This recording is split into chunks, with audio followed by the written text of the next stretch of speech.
Good morning. Start करते हैं आज की क्लास। ठीक है। और आज की क्लास में हम लोग डिस्कस करने वाले हैं एक बहुत ही इम्पोर्टेंट पार्ट, इन्वायरमेंटल केमिस्ट्री। ठीक है। एमएससी वाले पोर्शन में ये टॉपिक दे रखा है। देखो, इन्वायरमेंटल केमिस्ट्री की अगर हम लोग बात करते हैं तो बेसिकली तीन टॉपिक है। ओजोन डिप्लेशन, एक टॉपिक तो आपका है ओजोन डिप्लेशन, एक आपका है ग्रीन हाउस इफेक्ट। ठीक है। और एक आपका जो टॉपिक है वो है ग्लोबल वार्मिंग। ठीक है।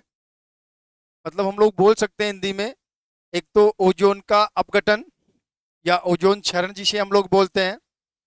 दूसरा हमारा है ग्रीन हाउस इफेक्ट, इसको हिंदी में बोलते हैं हरित गृह प्रभाव। एक्चुअल में ये एक पॉजिटिव चीज थी। स्टार्टिंग में जब इसको इन्वेंट किया गया, किसी विशेष यूज के लिए इसको बनाया गया था, लेकिन टाइम के साथ जो है, अगर हम लोग प्रेजेंट सिनेरियो में देखें तो ये हमारे लिए एक बड़ी समस्या बन गई है। हमारे लिए एक बड़ी समस्या बन गई है। और ग्लोबल वार्मिंग जिसे हम लोग बोलते हैं वैश्विक तापन, देखो एक तरह से देखा जाए तो ये दोनों चीजें एक ही हैं। देखो, दोनों का मीनिंग अलग अलग है, लेकिन अगर दोनों का एक तरह से दोनों को अगर एक साथ करके देखा जाए तो जो ग्रीन हाउस इफेक्ट है उसी की वजह से ग्लोबल वार्मिंग हो रही है। अगर दोनों का बेसिक लॉजिक देखा जाए तो लॉजिक सेम है, बट अगर एज ए डेफिनेशन हम लोग देखो तो दोनों चीजें अलग है। ग्रीन हाउस इफेक्ट अलग चीज है एंड जो ग्लोबल वार्मिंग है वो अलग चीज है। बाकी दोनों का अगर बेस देखा जाए, दोनों का ओरिजिन देखा जाए, दोनों का कंसेप्ट देखा जाए तो लगभग लगभग दोनों चीजें सेम है। तो हम लोग जब इन दोनों को एक साथ ही डिस्कस करेंगे, लेकिन सबसे पहले एक चीज और ध्यान रख लेना, अगर हम लोग पोल्यूशन की बात कर रहे हैं या इन्वायरमेंटल केमिस्ट्री की बात कर रहे हैं तो कुछ बेसिक चीजें आप अपने तौर पे पढ़ लेना। बेसिक चीजें मतलब टाइप्स ऑफ पोल्यूशन और जो भी पोल्यूटेंट वगैरह हैं, एक बेसिक क्राइटेरिया, ताकि आपको पता है मैक्सिमम एक क्वेश्चन आना है यहाँ से, तो एक क्वेश्चन के लिए हम लोग बहुत ज्यादा टाइम तो नहीं दे सकते। इससे बढ़िया है ना कहीं फिजिकल पे ज्यादा टाइम देंगे तो हो सकता है इसका बेनिफिट हमें वहां पे मिले। ठीक है। तो मोस्ट इंपॉर्टेंट चीज यही है कि जो तीनों टॉपिक हैं उनको हम लोग बिल्कुल सटीक से डिस्कशन कर लेते हैं। इनको हम लोग अब वन बाय वन करके डिस्कस करते हैं। देखो, और सबसे पहले हम लोग बात कर लेते हैं, देखो, ओजोन डिप्लेशन। देखो, एक एक चीज आपको समझनी है। देखो, ये चीजें ऐसी नहीं आएंगी, मैं आपको एक एक चीज करके बताता हूं, मतलब लाइन टू लाइन समझाता हूं आप लोगों को, और आपको वैसे की वैसे ध्यान रखना है। देखो, क्या पता होना चाहिए आप लोगों को कि सबसे पहले तो हम लोग बात कर रहे हैं ओजोन की, तो ओजोन जो है, ओजोन का जो मोलिकुलर फॉर्मूला होता है वो O3। और O3 होने के बाद ध्यान रखना, यहाँ पे एक लाइन लिखी जाती है एलोट्रोप्स ऑफ ऑक्सीजन। ये ध्यान रख लेना, बहुत इंपॉर्टेंट है, एलोट्रोप्स ऑफ ऑक्सीजन। तो ध्यान रखना, जो ओजोन है वो ऑक्सीजन का एलोट्रोप्स होता है। ध्यान रख लेना, एलोट्रोप्स को हिंदी में क्या बोलते हैं एक बार देख लेना आप लोग। लेकिन जो ओजोन है वो ऑक्सीजन का जो है एलोट्रोप्स होता है। ठीक है।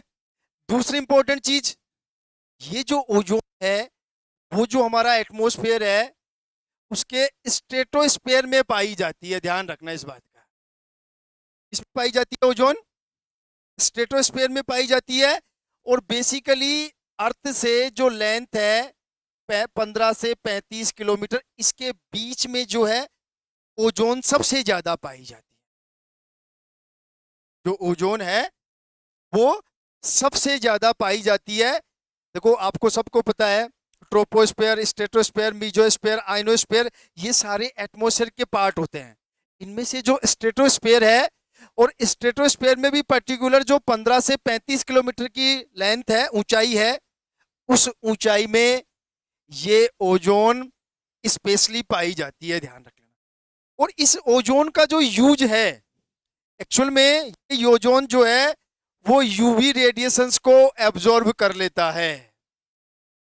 और जब यूवी रेडिएशंस को एब्जॉर्ब कर लेगा तो जो यूवी सनलाइट से जो आने वाली यूवी रेडिएशंस हैं वो अर्थ पे नहीं आ पाएंगी, और अर्थ पे नहीं आ पाएंगी तो वो हमारे लिए हानिकारक नहीं होंगी, क्योंकि यूवी रेस बेसिकली अगर देखा जाए, आपने पढ़ा होगा, ये कैंसर जनित होती हैं, कार्सिनोजन होती हैं, कार्सिनोजेनिक होती हैं, मतलब कैंसर को क्रिएट करने वाली होती हैं।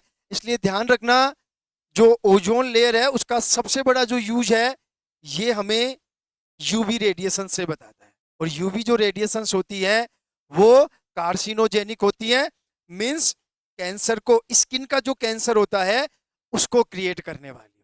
तो सबसे पहले तो आप लोग ये ध्यान रख लेना ओजोन के बारे में कि एलोट्रोप्स ऑफ ऑक्सीजन है, समावयवी शायद इसको बोलेंगे, एक मिनट ध्यान रखना, मैं बताता हूं देख करके हिंदी में क्या बोलते हैं एलोट्रोप्स को। मैंने लिख रखा था, कई बार हिंदी वाला इश्यू आ जाता है, बस जस्ट 1 मिनट।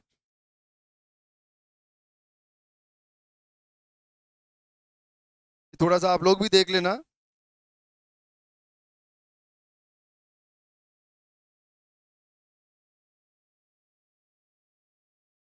अपर रूप बोलते हैं, सॉरी, इसको बोलते हैं अपर रूप। एक तरह से ये जो है वो ऑक्सीजन का अपर रूप होता है, ओजोन जो है। अब एक और इंपॉर्टेंट चीज ध्यान रख लेना, ये जो ओजोन बनती है वो भी बेसिकली ऑक्सीजन से ही बनती है। और आपने एक रिएक्शन पढ़ी होगी 3O2 O2O3 और इन प्रेजेंस ऑफ सनलाइट। ध्यान रखना, इस बात का ध्यान रख लेना कि यहाँ पे ये जो ओजोन का फॉर्मेशन होता है वो ऑक्सीजन से होता है, इसलिए इसको बोलते हैं एलोट्रोप्स ऑफ ऑक्सीजन। कैसे होता है?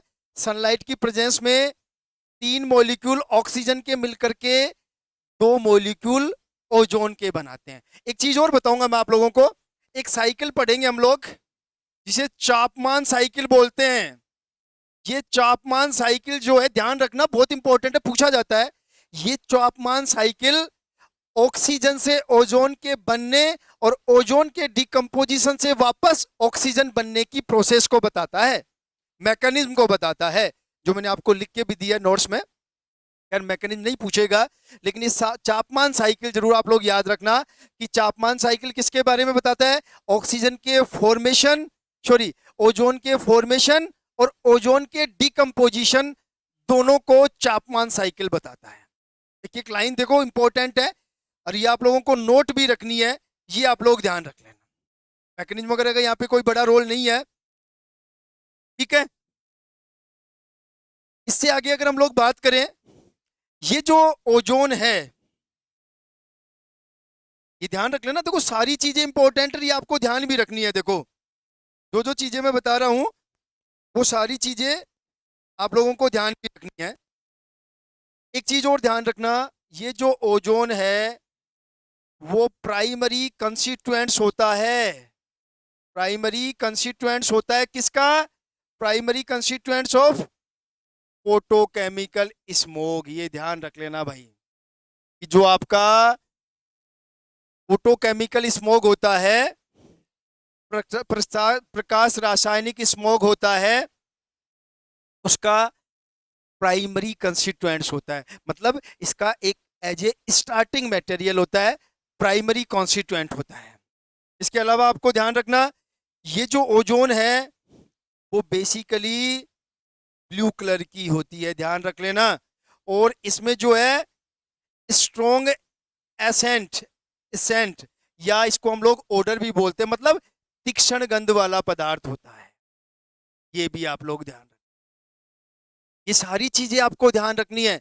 एक एक लाइन में बता रहा हूं, एक एक लाइन को आप लोग ऐसे की ऐसे लिख लेना, जैसे कि जैसे मैं बता रहा हूं। बस मैं आपको वही बोल के बता रहा हूं जो इंपॉर्टेंट है। आपको एक भी लाइन ऐसी नहीं लगेगी या नहीं मिलेगी जो अपने काम की नहीं हो। लेकिन जो मैं बोल रहा हूं वो सारी चीजें आप लोग नोट जरूर कर लें, एक एक चीज। मैक्सिमम चीजें मैंने लिख के दी है, कोई इश्यू नहीं है, लेकिन फिर भी आप लोग ध्यान रख लेना। ठीक है, आगे चलें, आगे बात करते हैं। अब देखो, ये तो कहानी हो गई ओजोन की, और हम लोग डिस्कस कर रहे हैं ओजोन डिप्लेशन। ओजोन डिप्लेशन मतलब जो ओजोन की लेयर है 15 से 35 किलोमीटर, वो लेयर धीरे धीरे क्या हो रही है, पतली हो रही है। मतलब ओजोन जो है वो एक तरह से ऑक्सीजन में कन्वर्ट हो रही है, तो जो लेयर की मोटाई है वो मोटाई धीरे धीरे क्या होती जा रही है, कम होती जा रही है। ठीक है, अब देखो समझो, सबसे पहले 1970 में साउथ पोल पर, अर्थ का जो साउथ पोल है, साउथ पोल मीन्स हम लोग कह सकते हैं अंटार्कटिका पे, ये ध्यान रख लेना। जो नॉर्थ पोल है उसको आर्कटिक बोलते हैं, और जो साउथ पोल है उसको, ज्योग्राफी पढ़ी होगी आप लोगों ने इतनी तो जो नॉर्थ पोल है उसको आर्कटिक बोलते हैं, और जो साउथ पोल है उसको अंटार्कटिका बोलते हैं। तो सबसे पहले 1907 में अंटार्कटिका पर एक ओजोन होल देखा गया। कौन सा होल देखा गया, ओजोन होल। एक और इंपॉर्टेंट चीज ध्यान रखना, बेसिकली मेनली जो ये ओजोन होल है या ओजोन का जो सबसे ज्यादा डिकम्पोजिशन है वो होता है सितंबर, अक्टूबर और नवंबर में। ये भी आप लोग ध्यान रखना, this is also very important thing. जो जो इंपॉर्टेंट चीजें हैं वो सारी मैं बता देता हूं आप लोगों को। ठीक है, तो सबसे पहले 1970 में साउथ पोल पर मींस अंटार्कटिका में इस होल को देखा गया, और ये होल या जो सबसे ज्यादा डिकम्पोजिशन होता है वो बेसिकली होता है सितंबर, अक्टूबर और नवंबर में होता है। देखो सीधा सा कंसेप्ट है, एक और ध्यान रख लेना, ओजोन के डिकम्पोजिशन से ऑक्सीजन बनती है। मींस जो रिएक्शन मैंने बताई थी अभी आपको, वो बिल्कुल रिवर्स हो जाएगी, 2 मोल ऑक्सीजन मिलकर के 3 मोल ऑक्सीजन बना देंगे। दिस इज ऑल्सो इंपॉर्टेंट, और वही सनलाइट की प्रेजेंस में होगा। आई बात समझ में? तो बनेगा फाइनली इससे, एक तरह से देखा जाए तो विकट, मतलब होगा इसी से, इसका जो डिकम्पोजिशन होकर जो बनेगी वो ऑक्सीजन ही बनेगी, क्योंकि ये एलोट्रोप्स ऑफ ऑक्सीजन है, और एलोट्रोप्स का मतलब ही यही है कि एक फॉर्म को दूसरी फॉर्म में हम लोग कन्वर्ट कर सकते हैं। अब एक और इंपॉर्टेंट चीज, सारी चीजें समझ में आ रही हैं, डिकम्पोजिशन भी हो रहा है, डिकम्पोजिशन होके बन कहाँ रहा है, क्या यूज है, कहाँ पे ओजोन लेयर है, सब कुछ क्लियर है। अब जो इंपॉर्टेंट चीज आती है कि अब इसका डिकम्पोजिशन क्यों हो रहा है। एक्चुअल में होता क्या है मैं बताता हूं आप लोगों को कुछ चीजें, कि बहुत सारे हेलोजन कंटेनिंग कंपाउंड्स, जैसे हम लोग कह सकते हैं जैसे हेलोफॉर्म्स, बहुत सारे जो बेसिकली ध्यान रखना, क्लोरीन और ब्रोमीन कंटेनिंग कंपाउंड्स, मेनली जो टारगेट है हमारा ब्रोमीन और क्लोरीन और bromine containing compounds, this is very important. तो होगा क्या, जैसे हेलोफॉर्म्स, जैसे हेलोन्स, ये वर्ड आपको एक बार नया लगेगा, मैं बता दूंगा हेलोन्स होते क्या है। एक हम लोग बोल सकते हैं CFCS, क्लोरोफ्लोरोकार्बन्स, एक हम लोग लिखते हैं SCFCS, हाइड्रोक्लोरोफ्लोरोकार्बन्स। ये सारे जो हैं हेलोजन कंटेनिंग कंपाउंड है, और हेलोजन कंटेनिंग में भी हमारा मेन टारगेट है जो क्लोरीन और फ्लोरीन कंटेनिंग कंपाउंड्स। वो ध्यान रखना एक बात का, क्लोरीन एटम जो है एज ए फ्री रेडिकल सबसे ज्यादा डिकम्पोजिशन करता है ओजोन लेयर का, उसके बाद ब्रोमीन कंटेनिंग कंपाउंड्स, और फाइनली जो फ्लोरीन फ्री रेडिकल है वो ओजोन लेयर का डिकम्पोजिशन नहीं करता है, अगर करेगा भी तो बहुत ही माइनर अमाउंट में। ध्यान रख लेना ये बात भी। और एक चीज और ध्यान रखना, जो क्लोरीन का एक एटम है, मैक्सिमम, कुछ जगह ब्रोमीन के लिए भी लिखा होता है, लेकिन मोस्टली जो है ये वर्ड जो यूज किया जाता है, क्लोरीन का एक atom as a free radical 1 lakh, 1 lakh ozone molecules का डिकम्पोजिशन कर सकता है। आरपीएससी ने जनरल साइंस में कई बार ये क्वेश्चन पूछा है, ध्यान रख लेना। क्लोरीन, एक chlorine atom as a free radical 1 lakh, ध्यान रख लेना, ओजोन मॉलिक्यूल्स का डिकम्पोजिशन कर सकता है। अच्छी तरह से समझ लेना, कुछ बुक्स में ये जो है वो ब्रोमीन के लिए भी लिखा होता है, लेकिन मोस्टली ये जो स्टेटमेंट है वो क्लोरीन के लिए होता है। तो ध्यान रखना, अगर आपसे पूछा जाए कि सबसे ज्यादा डिकम्पोजिशन कौन करता है, तो क्लोरीन फ्री रेडिकल, उसके बाद ब्रोमीन फ्री रेडिकल, और उसके बाद आयोडीन फ्री रेडिकल, सॉरी उसके बाद फ्लोरीन फ्री रेडिकल। अब आपके माइंड में एक चीज और आएगी कि आयोडीन फ्री रेडिकल कहाँ है, तो ध्यान रखना, आयोडीन फ्री रेडिकल ज्यादा स्टेबल नहीं होता है। वैसे मेरी बात समझना, आप वहां मत ले जाना, जब हम लोग इस स्टेबिलिटी ऑफ फ्री रेडिकल पढ़ते हैं, एक तरह से जैसे ही फ्री रेडिकल बनता है वो वापस आयोडीन में कन्वर्ट हो जाता है। आपको याद होगा मैंने बताया था हेलोजिनेशन ऑफ एल्केन्स, आप याद करो, मैंने कहा था जो आयोडोनेशन की रिएक्शन होती है वो रिवर्सिबल होती है। आ गई बात समझ में? तो आयोडीन का ज्यादा कंसेप्ट हम लोग यूज नहीं करते, बेसिकली हमारे 3 free radical, chlorine free radical, Br free radical और फ्लोरीन फ्री रेडिकल। और फ्लोरीन फ्री रेडिकल में बात समझ में आ गई आप लोगों को? फ्लोरीन सबसे ज्यादा, सबसे कम डिकम्पोजिशन करेगा, उससे ज्यादा ब्रोमीन, और सबसे ज्यादा जो ओजोन लेयर का डिकम्पोजिशन करता है वो करता है क्लोरीन। बहुत इंपॉर्टेंट चीज है, ध्यान रखना। एक चीज और, ये जो हेलोजन कंटेनिंग कंपाउंड्स हैं, इसके अलावा जो एयर जेट्स होते हैं, एयरप्लेन्स, एरोप्लेन्स होती हैं, जो भी सैटेलाइट वगैरह छोड़े जाते हैं, उन सब से जो नाइट्रोजन के ऑक्सीजन निकलते हैं, नाइट्रोजन ऑक्साइड्स, नाइट्रोजन के जो ऑक्साइड्स होते हैं, उनसे भी ओजोन लेयर का डिकम्पोजिशन होता है, लेकिन उनसे ओजोन लेयर का डिकम्पोजिशन बहुत कम अमाउंट में होता है। तो ध्यान रखना, केवल और केवल हेलोजन कंटेनिंग का कंपाउंड्स के अलावा नाइट्रोजन के ऑक्साइड्स, किसके ऑक्साइड्स, केवल और केवल नाइट्रोजन के ऑक्साइड्स जो हैं वो ओजोन लेयर का डिकम्पोजिशन करते हैं, इसके अलावा कोई भी ओजोन लेयर का डिकम्पोजिशन नहीं करता है, ध्यान रख लेना इस बात।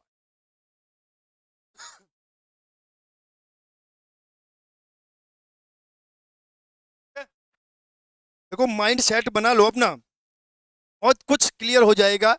शायद आपने कुछ क्या समझ रखा है जो इन्वायरमेंटल केमिस्ट्री के बारे में, एक भी कंफ्यूजन नहीं रहेगा आज इस क्लास के बाद आप लोगों को, पूरी इन्वायरमेंटल में जो आप फर्स्ट ग्रेड के सिलेबस में। ठीक है, आगे चलते हैं। हाँ, कुछ चीजें और बताना चाहिए। हेलो फॉर्म्स आप जानते ही हो, CFCS जानते हो, क्लोरोफ्लोरोकार्बन्स, ये वाला हाइड्रोक्लोरोफ्लोरोकार्बन जिसमें हाइड्रोजन, कार्बन और फ्लोरीन हो और क्लोरीन हो। ठीक है, ये जिसमें केवल क्लोरीन, फ्लोरीन और कार्बन हो, हाइड्रोजन नहीं हो, हेलोन्स मैं बताता हूं, और हेलो फॉर्म आप लोग जानते ही हो। अब मैं आपको बता देता हूं, देखो सबसे पहले तो हेलोन्स क्या होते हैं ये मैं बताता हूं। देखो हेलोन्स क्या होते हैं ये भी आप लोगों को पता होना चाहिए। एक मिनट, ये सही दिख रहा है क्या ये वाला पेन? ठीक है, चलो मैं चेंज कर लेता हूँ, कोई इश्यू नहीं है। थोड़ा कम दिख रहा होगा आप लोगों को, ये वाला ठीक लग रहा है, कोई सा भी ले लेते हैं। तो हेलोन्स के बारे में हम लोग बात कर रहे थे। हेलोन्स क्या है, देखो देखो मैंने बताया हेलोन्स, ये वर्ड थोड़ा सा हो सकता है आप लोगों के लिए नया हो, लेकिन इतना भी नहीं है कि मतलब आप लोगों को कभी नाम ही नहीं सुना हो आप लोगों ने। ठीक है, एक चीज और ध्यान रखना, चलो मैं पहले हेलोन्स के बारे में बताता हूँ। देखो हेलोन्स क्या होंगे, देखो जिसमें कार्बन भी होगा, जिसमें फ्लोरीन भी होगा, जिसमें Br भी होगा, लेकिन ध्यान रखना जिसमें हाइड्रोजन नहीं होगा, उनको बोलते हैं हेलोन्स। दो होना जरूरी है, एक तो Br का होना चाहिए और एक हाइड्रोजन का नहीं होना चाहिए, ये ध्यान रख लेना, अच्छी तरह से समझ लो हेलोन्स क्या होते हैं। वो आप लोगों को माइंड में रखना है कि कार्बन होना ही चाहिए, फ्लोरीन होना चाहिए, ब्रोमीन मस्ट है बट हाइड्रोजन नहीं होना चाहिए, उसको हम लोग बोलते हैं हेलोन्स। जैसे अगर आपसे पूछ लिया जाए CF2Cl2, सॉरी आपको बोल दिया जाए CF2Br2, तो ध्यान रखना this example of halons, note chlorofluorocarbons, this one is halons. मैंने बता दिया है कार्बन होना चाहिए, ठीक है, फ्लोरीन होना चाहिए, Br होना चाहिए, बट हाइड्रोजन नहीं होना चाहिए। अच्छी तरह से समझ लो, क्या नहीं होना चाहिए? हाइड्रोजन नहीं होना चाहिए, Br 100% होना चाहिए, कार्बन होना चाहिए, फ्लोरीन होना चाहिए, दैट्स कॉल्ड हेलोन्स। एक एक चीज को समझ लो आप लोग, देखो फिर ऐसा नहीं है कि आपको लगे कि सर कुछ रह गया या ये चीज मेरे को समझ में नहीं आई है। मैं एक एक चीज आप लोगों को बता रहा हूं और विथ कंसेप्ट बता रहा हूं, आपको कहीं भी कोई इश्यू नहीं होना चाहिए, ठीक है। अब देखो आगे और इंपॉर्टेंट चीज, यहां तक पढ़ने के बाद देखो एक चीज आपको समझ में आ गई अच्छी तरह से कि मोस्टली जो हेलोजन कंटेनिंग कंपाउंड्स हैं वो ओजोन लेयर का डिकम्पोजिशन करेंगे, ठीक है। देखो कुछ और इंपॉर्टेंट चीज है, मैंने अभी आपको बताया कि ऑक्सीजन पहले टूटेगा ऑक्सीजन और ऑक्सीजन में, और फिर एक ऑक्सीजन रिएक्शन करेगा O2 से और ये मिलकर बनाएंगे O3। ये एक्चुअल में मैकेनिज्म है ओजोन के बनने की, और इस मैकेनिज्म के बारे में सबसे पहले डॉब्सन ने बताया था। एक चीज आप लोग लिखते जाओ, एक तरह से जो ऑक्सीजन से जो हेलोजन बनने की प्रोसेस है उसके बारे में किसने बताया? सबसे पहले डॉब्सन ने, बनेगी ऐसे। अब एक चीज निकल के आ गई है यहाँ के बाद में, अगर हम लोग बात करें तो एक चीज बिल्कुल क्लियर हो गई है कि एक्चुअल में ओजोन का डिकम्पोजिशन करता कौन है। तो आप लोगों को ध्यान रखना है, देखो एक तो HOCl, एक हो सकता है CFCS, एक HCFCS। अब देखो सारी चीजें बता रहा हूं मैं आप लोगों को, कोई कंफ्यूजन मत रखना आप लोग। FCS बिल्कुल सही है। इसके बाद मैंने एक वर्ड और बोला है, हेलोन्स, ध्यान रख लेना क्या बोला है? हेलोन्स।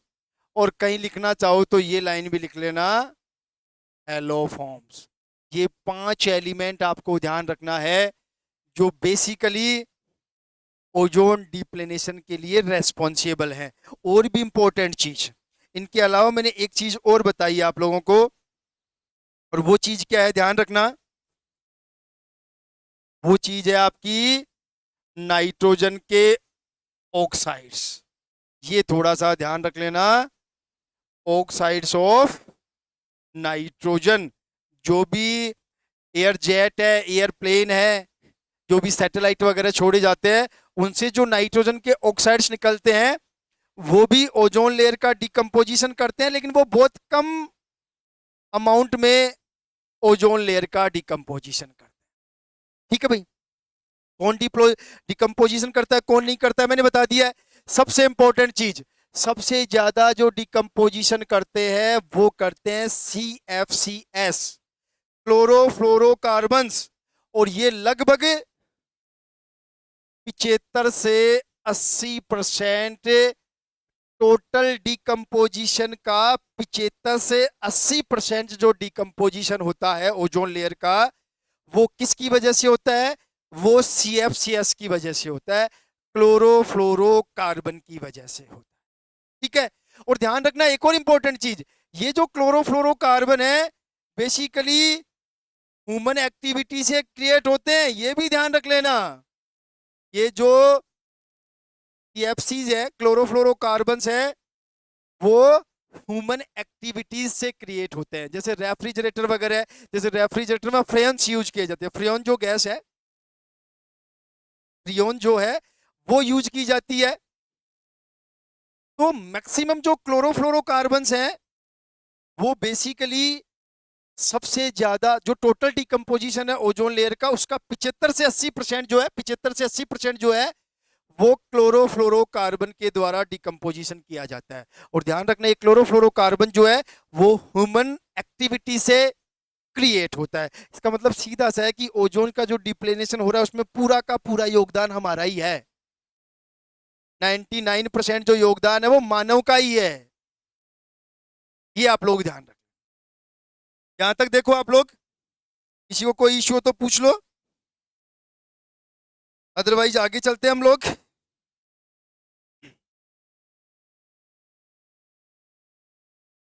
ठीक है, चलो अब एक चीज और ध्यान रख लेना।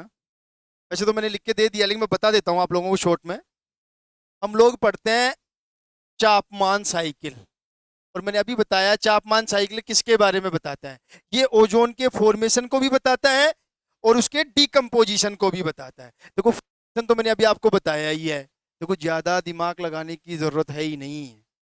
ये तो है ओजोन का फॉर्मेशन, इसमें तो किसी को कोई डाउट है ही नहीं। देख लो आप लोग, चेक कर लो। ठीक है, अब होता क्या है, अगर हम लोग इसके डिकम्पोजिशन की बात करें, ओजोन के डिकम्पोजिशन की बात करें, तो देखो एक तो होता है नेचुरल डिकम्पोजिशन, और नेचुरल डिकम्पोजिशन में कुछ नहीं, वही सनलाइट की प्रेजेंस में डिकम्पोज होकर के ऑक्सीजन में कन्वर्ट हो जाती है। ये तो कहानी है नेचुरल डिकम्पोजिशन की, जिसमें अपना कोई रोल नहीं है भाई, जिसमें अपना कोई रोल नहीं है, ध्यान रख लेना। ठीक है, अब हम लोगों का जो रोल है उसके बारे में बात कर लेते हैं। देखो सबसे पहले हम लोग बात कर लेते हैं CFCl3, क्लोरोफ्लोरोकार्बन्स की। जब इसको सनलाइट देंगे तो यहां से एक तो बनता है CFCl2, और एक आपका बनता है ये वाला फ्री रेडिकल। दो फ्री रेडिकल जनरेट हो जाएंगे। इनमें से जो क्लोरीन फ्री रेडिकल है वो ओजोन से रिएक्शन करेगा, और ओजोन से रिएक्शन करके एक तो ये वाला फ्री रेडिकल बना देगा, और साथ में मीन्स इसकी बात करें तो यहां से एक O फ्री रेडिकल और एक ऑक्सीजन जनरेट होती है। ठीक है, और ये जो ClO फ्री रेडिकल है वो अगेन ऑक्सीजन से रिएक्शन करेगा, और यहाँ ऑक्सीजन से रिएक्शन करके, जस्ट 1 मिनट, यहाँ पे ऑक्सीजन फ्री रेडिकल से रिएक्शन करेगा, और ऑक्सीजन से रिएक्शन करके ये क्लोरीन फ्री रेडिकल और ये O2 जनरेट कर देगा। अब देखो ये क्लोरीन वापस O3 से रिएक्शन करेगा, वापस डिकम्पोजिशन करेगा। इस तरह से एक साइक्लिक प्रोसेस, एक चेन प्रोसेस स्टार्ट हो जाएगी, और ये एक single chlorine atom 1 lakh ozone atoms का डिकम्पोजिशन कर सकता है। इसको बोलते हैं चापमान साइकिल। क्या बोलेंगे इसको हम लोग? चापमान साइकिल। कौन सा साइकिल है ये? जो, ध्यान रखना, ये पूरा का पूरा मिलाकर के चापमान साइकिल है, जो ओजोन के फॉर्मेशन और ओजोन के डिकम्पोजिशन दोनों को बताता है।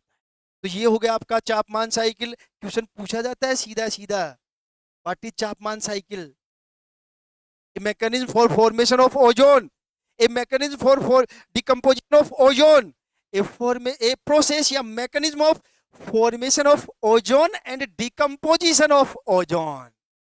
दोनों जिसमें दिखे, that one is correct answer, that one is correct answer।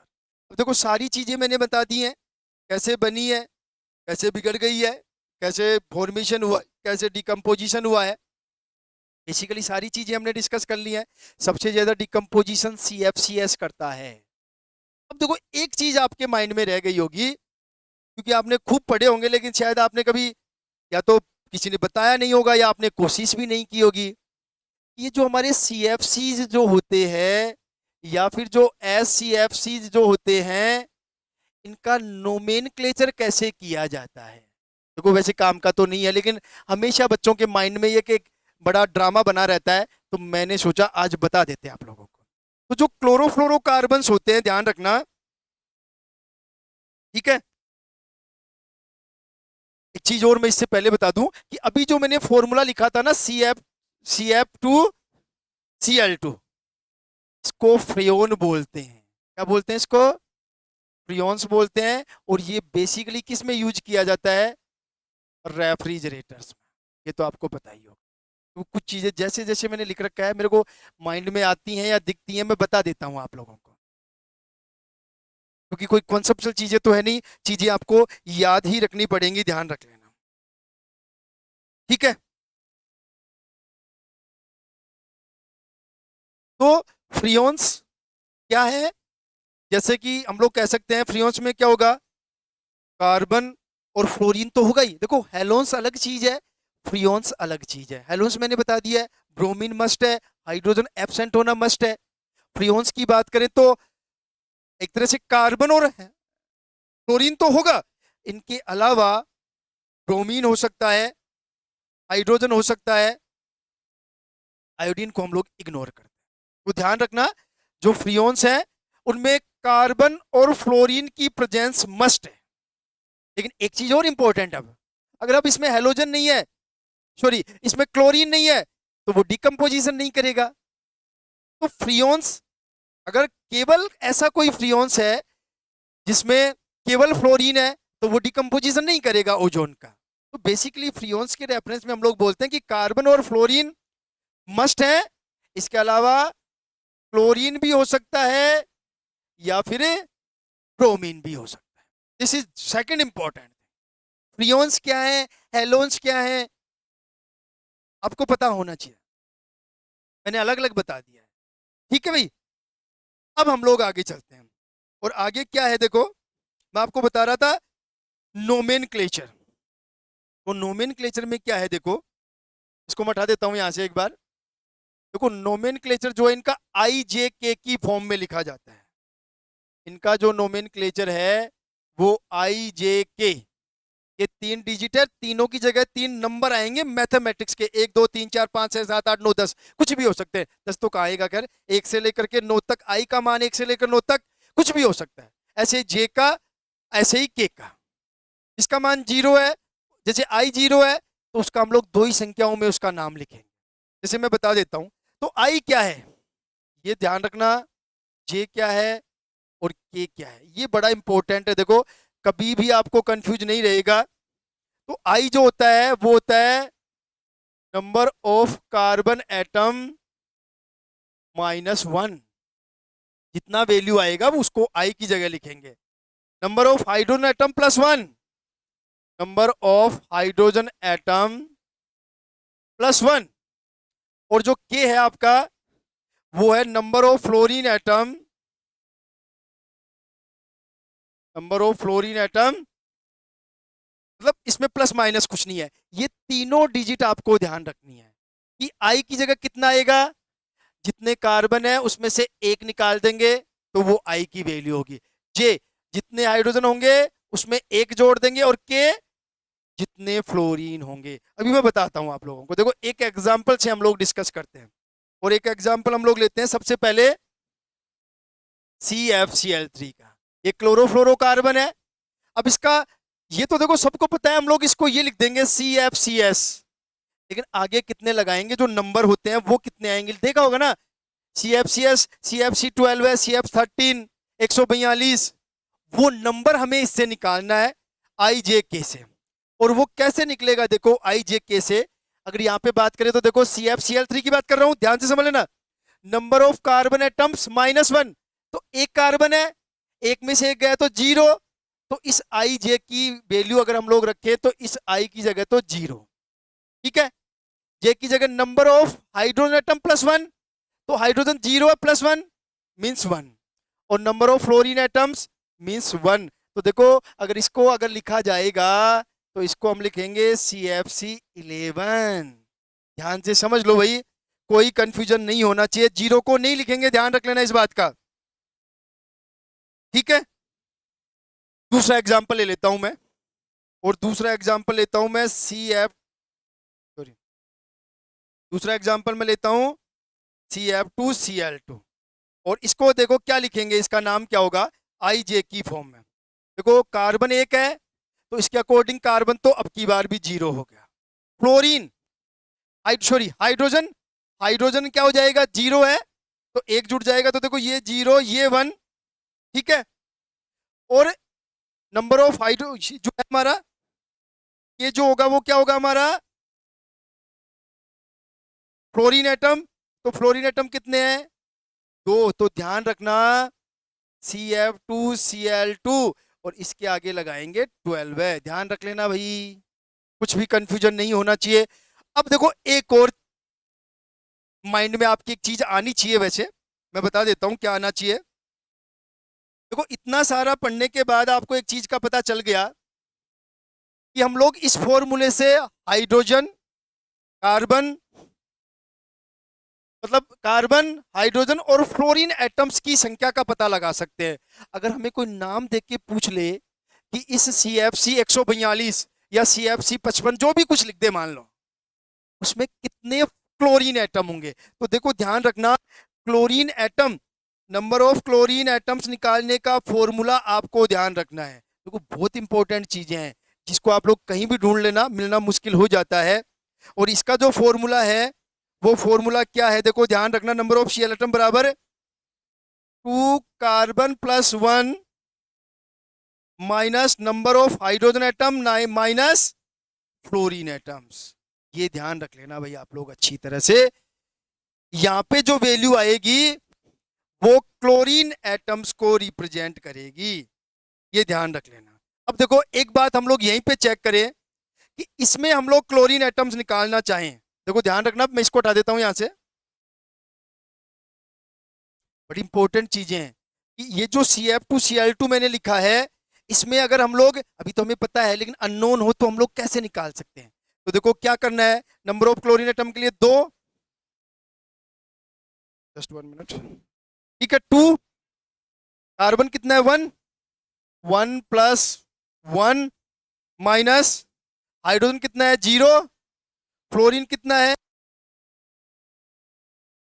2, तो -2, देखो 2 दूनी 4, -0 -2, तो आ गया 2। तो चेक कर लो आप लोग इसमें कितने क्लोरीन एटम है, 2 क्लोरीन एटम। देखो सब कुछ क्लियर है, बस बात है आपके समझने की कि आप लोग चीजों को समझ पाते हो कि नहीं समझ पाते। ये बड़ा इंपॉर्टेंट पहलू है कि जब तक आप चीजों को नहीं समझोगे आपके लिए बड़ा इश्यू जनरेट होगा, ये आप लोग ध्यान रखें, ठीक है। आगे चले, देखो एक इंपॉर्टेंट कंसेप्ट है और वो कंसेप्ट ये है कि मैंने एक डिजिट लिख दिया यहाँ पे SCFCS142, तो क्या आप इसका मोलिकुलर फॉर्मूला बता सकते हो क्या? ये बड़ा इंपॉर्टेंट पहलू है, ये बड़ा इंपॉर्टेंट पहलू है। और इंपॉर्टेंट पहलू क्यों है कि इससे आपको इसका फॉर्मूला लिखना है। तो देखो अगर आप यहां पे आओगे वापस तो आपको सब कुछ पता चल जाएगा। देखो नंबर ऑफ कार्बन एटम -1, ध्यान रख लेना इसमें। तो अगर हम लोग यहाँ पे बात करें तो देखो IJK, ये वैल्यू मैंने आप लोगों को बताई है। और IJK, एक और इंपॉर्टेंट चीज ध्यान रखना, IJK केवल कार्बन एटम, हाइड्रोजन एटम और फ्लोरीन एटम को बताता है। इसका मतलब क्या हुआ, देखो अगर हम लोग यहां से बात करें तो देखो IJK, ये लो, मतलब ये किसको बताता है, कार्बन एटम को, ये हाइड्रोजन एटम को और ये फ्लोरीन एटम को, ध्यान रख लेना। तो यहां से देखो एक तो कार्बन है और एक चीज और ध्यान रखना, जस्ट 1 मिनट, ये जो बताता है हाइड्रोजन+1, मतलब एक तरह से देखा जाए तो एक का एक ज्यादा आ रहा है, H जितने हाइड्रोजन होंगे उससे एक ज्यादा आ रहा है, तो इसका मतलब कितना होगा, ध्यान से समझो, देखो चीजों को, यहाँ पे 4 आ रहा है तो उसमें से एक हाइड्रोजन कम करेंगे, तो देखो एक तो है आपके पास, मतलब एक तरह से देखा जाए तो एक तो है कार्बन, 3 है आपके पास हाइड्रोजन और 2 है आपके पास फ्लोरीन। ये आप लोग, सॉरी कार्बन भी मैंने नहीं बताया, कार्बन का भी कितना है, एक कम लिख रहे हैं, एक कम लिख रहे हैं, मतलब यहाँ पे कितने हैं, 2 हैं। तो देख लो ध्यान से समझ लो, दोबारा समझ लेना, उस फॉर्मूले के अकॉर्डिंग बड़ा इंपॉर्टेंट है। अब यहां से सब कुछ क्लियर है आपका। देखो 2 तो कार्बन है और 3 आपके हाइड्रोजन है और 2 आपके फ्लोरीन है, लेकिन मामला सही नहीं बैठ रहा है, कार्बन की वैलेंसीज पूरी नहीं हो रही है 2 कार्बन की। तो हम लोग अब क्लोरीन एटम्स का और पता लगा लेंगे। तो देखो क्लोरीन एटम्स निकालने का क्या फॉर्मूला है, 2C+1 -H-F। ठीक है, तो देखो 2 का मतलब 2, 2 + 1 -3 - 2 कितना आया, 2 × 3 - 5, 6 - 5, दिस इक्वल्स टू 1। इसका मतलब इस HCFCS का जो फॉर्मूला है वो हो जाएगा आपका, ध्यान से समझ लेना, C2H3 F2Cl। ये इस कंपाउंड का, इसे CFCS का फॉर्मूला होगा, जिसका मोलिकुलर फॉर्मूला ये है और उसका नोमेनक्लेचर ये है। अब आप घर से आराम से वीडियो देखने के बाद दोनों को इन्वर्स करके देख लेना, इससे ये लिख के देख लेना और इससे ये लिख के देख लेना, सारे डाउट्स क्लियर हो जाएंगे आप लोगों के, कोई दिक्कत नहीं रहेगी। ठीक है, तो ये मैंने सारा आपको ओजोन डिप्लेनेशन के बारे में बता दिया है। अच्छा, एक लास्ट चीज इससे रिलेटेड, ओजोन डिप्लेनेशन, जस्ट वन, सही लिख देता हूं मैं।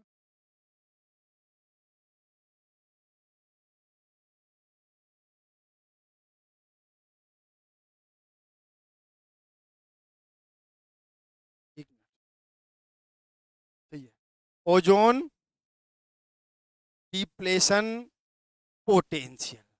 देखो ओजोन डिप्लेनेशन पोटेंशियल का सीधा सा मतलब है कि कौन सा क्लोरोफ्लोरोकार्बन जो है वो कितना डिकम्पोजिशन कर सकता है, इसका, ओजोन का।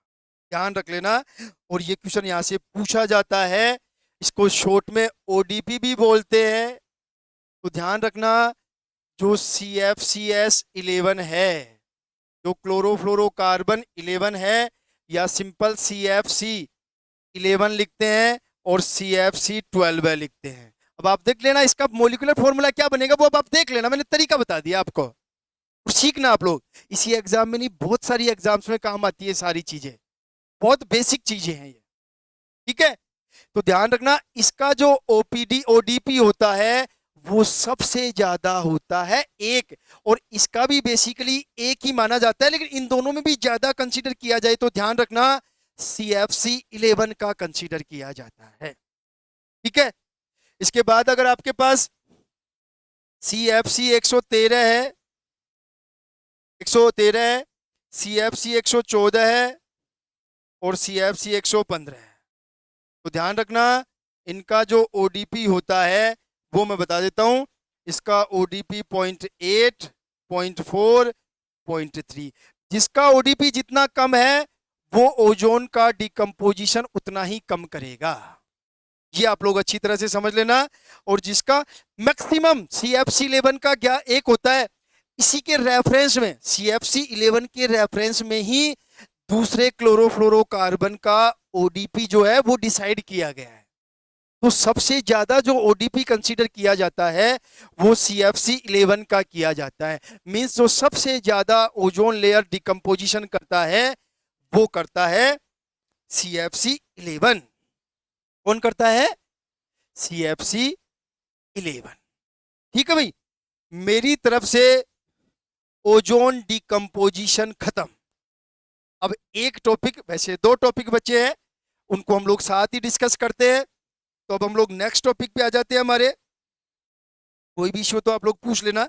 हाँ, एक चीज और ध्यान रखना, अगर आपसे कोई पूछ ले कि हाइड्रोफ्लोरोकार्बन, हाइड्रोफ्लोरोक्लोरोकार्बन नहीं, हाइड्रोफ्लोरोकार्बन्स, ध्यान रखना, हाइड्रोफ्लोरोकार्बन्स, ये बेसिकली ओजोन का डिप्लेनेशन नहीं करते हैं, और करते भी हैं तो देखो लिखने का तरीका है, हाइड्रोफ्लोरोकार्बन, हाइड्रोफ्लोरोक्लोरोकार्बन नहीं, हाइड्रोफ्लोरोकार्बन्स बेसिकली ओजोन लेयर का डिकम्पोजिशन नहीं करते हैं। ठीक है भाई, फिर भी कुछ इश्यू रहे, कोई कंफ्यूजन रहे, एक ध्यान रखना, एक ओजोन ओजोन लेयर को बचाने के लिए ध्यान रखना, एक चीज वैसे तो खैर यहां तक नहीं जाएगा, लेकिन एक मोट्रियल प्रोटोकॉल था 1987 में। और ध्यान रखना मोट्रियल जो है वो कनाडा में है।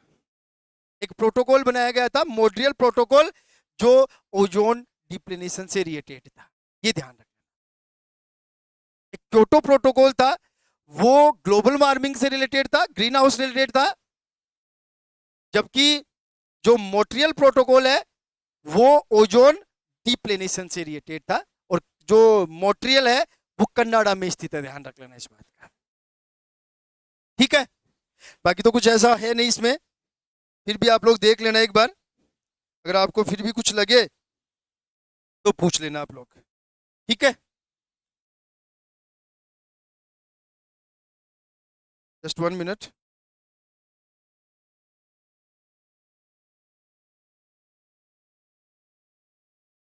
चलो आगे, मैं कुछ क्वेश्चंस है मेरे, वहां पे मैं और डिस्कस कर लूंगा इनके बारे में थोड़ा सा, अगर कोई डाउट है तो ये थोड़ा सा आप लोग देख लेना। अब हम लोग आगे चलते हैं। देखो अब आगे चलने का देखो सीधा सा मतलब है, हम लोग दो चीजें एक साथ डिस्कस करेंगे, green house effects and global warming. देखो मैंने बता दिया है क्या चीजें हैं ये, देखो ध्यान से समझो। देखो लोकल जो बेसिकली ग्रीन हाउस इफेक्ट बनाया गया था वो क्या था, कि एक घर बनाया गया था, ध्यान रखना। तो एक्चुअल में देखो एक चीज और मैं बताता हूँ आप लोगों को, इसको स्टार्ट करने से पहले, ग्रीन हाउस गैसेज हमारे लिए डेंजरस ही नहीं है, यूजफुल भी होती हैं। एक्चुअल में क्या है कि स्टार्टिंग में कभी भी मान लो, जब जब टेम्परेचर बहुत कम रहता होगा, क्योंकि किसी भी क्रॉप्स को या जो फसलें उनको एक मिनिमम टेम्परेचर की रिक्वायरमेंट होती है, तो एक्चुअल में जो ग्रीस हाउस बनाया गया वो एक प्लांट इसमें लगाया गया, और उसके ऊपर एक ऐसी लेयर बनाई गई जिसमें गैसें अंदर तो आ जाएं लेकिन बाहर नहीं जा पाए। सॉरी, कुछ ऐसी गैसें बनाई, सॉरी कुछ एक ऐसी लेयर बनाई गई जिससे टेम्प जो सनलाइट्स है वो अंदर तो आ जाएं। अब देखो सनलाइट कोई ऐसी चीज तो है नहीं, बॉल जैसे कि बॉल फेंकी अंदर आ गई, समझो चीजों को। सनलाइट जो है वो रेडिएशन फॉर्म में होती है, तो हम लोग कह सकते हैं कि रेडिएशंस, एक पर्टिकुलर रेडिएशंस अंदर तो आ जाएं लेकिन एक पर्टिकुलर टाइप की रेडिएशंस बाहर नहीं जा पाए। तो एक्चुअल में होगा क्या कि जो रेडिएशंस पर्टिकुलर टाइप की रेडिएशंस होंगी उनको एक गैस एब्जॉर्ब कर लेंगी, और ये गैस जब एब्जॉर्ब कर लेंगी तो ये गैसें जो हैं हीट दे देंगी, मतलब ये गैसें गर्म हो जाएंगी, और गैसें गर्म हो जाएंगी तो उसके नीचे का जो चारों तरफ का एटमोस्फेयर है वो भी गर्म हो जाएगा। ध्यान रखना, जो ग्रीन हाउस गैसेज हैं अगर वो 15 डिग्री सेंटीग्रेड टेम्परेचर तक बहुत ज्यादा बेनिफिशियल हैं ह्यूमन के लिए। अगर स्टार्टिंग में यही तो था, जब टेम्परेचर कम था तो इस टेम्परेचर को इंक्रीज करने के लिए ग्रीन हाउस इफेक्ट लाया गया था, ध्यान रखना। अब वो चीजें मत पढ़ना, आप 9th 10th वाली ये घर बनाया गया, वो लेवल नहीं है आपका। आप समझो कि बेस क्या था, इसको बनाया गया एक पर्टिकुलर प्लांट्स को एक पर्टिकुलर टेम्परेचर प्रोवाइड करवाने के लिए ग्रीन हाउस इफेक्ट जनरेट हुआ। लेकिन अब वो ग्रीन हाउस इफेक्ट जो बनाया गया था एज ए खिलौने की तरह, अब वो हमारी नेचर में आ गया। तो हुआ क्या एक्चुअल में कि अगर देखा जाए तो, इसको मैं हटा देता हूं, ये बेसिक चीजें आपका सारा पड़ा हुआ है, इसमें बहुत ज्यादा ध्यान देने की जरूरत नहीं है। हुआ क्या मैं बताता हूं, ये हमारी अर्थ है और ये अर्थ है, तो इसके चारों तरफ मतलब जो भी है ये आपका जो है इसके चारों तरफ एटमॉस्फेयर है। इस एटमॉस्फेयर का जो सबसे पहला पार्ट है ट्रोपोस्फेयर, ध्यान रखना ये बहुत इंपॉर्टेंट चीजें हैं। जो ग्लोबल वार्मिंग या जो ग्रीन हाउस इफेक्ट का जो घटना है वो ट्रोपोस्फेयर की घटना है। जो ग्लोबल वार्मिंग की प्रोसेस है वो ट्रोपोस्फेयर की घटना है। अब होता क्या है कि जो हमारा सन है वहां से सनलाइट आएगी, वहां से क्या आएगी, सनलाइट आएगी। तो ध्यान रखना ये जो एटमॉस्फेयर है हमारा अर्थ के चारों तरफ, ये अर्थ का जो एटमॉस्फेयर है वो शॉर्ट वेवलेंथ, ध्यान से समझना इस वर्ड को। और शॉर्ट वेवलेंथ का मतलब है यूवी और विजिबल रेडिएशंस, ध्यान से समझो। उसको तो ये इसमें से आ जाने देता है। और जैसे ही ये शॉर्ट वेवलेंथ की रेडिएशंस जो यूवी और विजिबल रीजन की होती है, ध्यान रखना, यूवी और विजिबल रीजन की होती हैं, वो अर्थ पर आएंगी। और अर्थ जो है, या अर्थ पर बहुत सारी चीजें जैसे क्लाउड्स वगैरह, थोड़ा सा ज्योग्राफी कभी पढ़ा हो तो आपको पता होगा। एक्चुअल में अर्थ पे आने का मतलब ये होता है कि वो सारी चीजें इसको एब्जॉर्व कर लेती है, जिसमें क्लाउड्स भी है, प्लांट्स भी है, समंदर भी है। सब लोग मिलकर, सब लोग तो क्या कहेंगे, सारे एलिमेंट्स मिलकर के इसको एब्जॉर्ब करते हैं, और एब्जॉर्ब करने के बाद गर्म हो जाएंगे। अब गर्म हो जाएंगे तो वो खुद रेडिएशंस निकालेंगे, चाहे वो अर्थ हो, चाहे समुद्र हो, चाहे प्लांट हो, चाहे क्लाउड्स हो। और जब रेडिएशंस निकालेंगे तो वो रेडिएशंस कम एनर्जी की होती हैं। और कम एनर्जी की, देखो समझो चीजों को, सब कुछ क्लियर है। कभी अभी आपने मतलब अपने माइंड को अगर आपने कभी खोला हो तो बहुत कुछ सीखने को है लाइफ में। और इतनी इजी इजी चीजें हैं कि आप दंग रह जाओगे कि यार ऐसा होता है। क्योंकि आप लोग सोच के देखो यार, जितनी एनर्जी आएगी उतनी की उतनी एनर्जी तो नहीं जाएगी। कुछ एनर्जी को कंज्यूम करेंगे, बाकी एनर्जी को वापस निकालेंगे तो रेडिएशंस निकालेंगे। अब उनकी एनर्जी कम होगी तो वेवलेंथ ज्यादा होगी। वेवलेंथ ज्यादा होगी तो ये जो एनर्जी निकालेंगे वो आईआर रेडिएशंस की फॉर्म में जाएगी। और ये लॉन्ग वेवलेंथ की होंगी इनके कंपैरिजन में। इनके कंपैरिजन में लॉन्ग वेवलेंथ की होंगी। अब लॉन्ग वेवलेंथ की होने की वजह से इस लेयर में ये जो एटमॉस्फेयर है ट्रोपोस्फेयर वाला, क्योंकि आपको पता होगा, आप कभी सोचते नहीं होंगे, बाकी गैसों की जो डेंसिटी होती है वो ट्रोपोस्फेयर में सबसे ज्यादा होती है। सबसे ज्यादा जो डेंसिटी होती है गैसेज की वो ट्रोपोस्फेयर में होती है। तो एक्चुअल में ट्रोपोस्फेयर्स की जो गैसेज हैं कौन कौन सी, वो मैं बताऊंगा। ये गैसें इनको तो आने देती हैं लेकिन आईआर रेडिएशंस को नहीं जाने देती। और इन आईआर रेडिएशंस को ये एब्जॉर्ब कर लेती हैं। और एब्जॉर्ब करके ये गैसें हो जाती हैं गर्म। और जब ये गैसें गर्म हो गई मतलब चारों तरफ का माहौल गर्म हो गया, तो आपको पता है हीट मतलब जो अर्थ है उसका भी हीट ज्यादा हो जाएगा। सीधा सा कंसेप्ट है, उसका टेम्परेचर बढ़ जाएगा। मीन्स हम लोग ये कह सकते हैं कि जो अर्थ के आसपास की लेयर है, जो एटमॉस्फेयर है, उसका टेम्परेचर इंक्रीज हो जाएगा, जिसको हम लोग बोलते हैं ग्लोबल वार्मिंग। क्या बोलते हैं उसको हम लोग, ग्लोबल वार्मिंग। ठीक है, आगे चलते हैं, जस्ट 1 मिनट। इसको क्या बोलते हैं हम लोग, ग्लोबल वार्मिंग।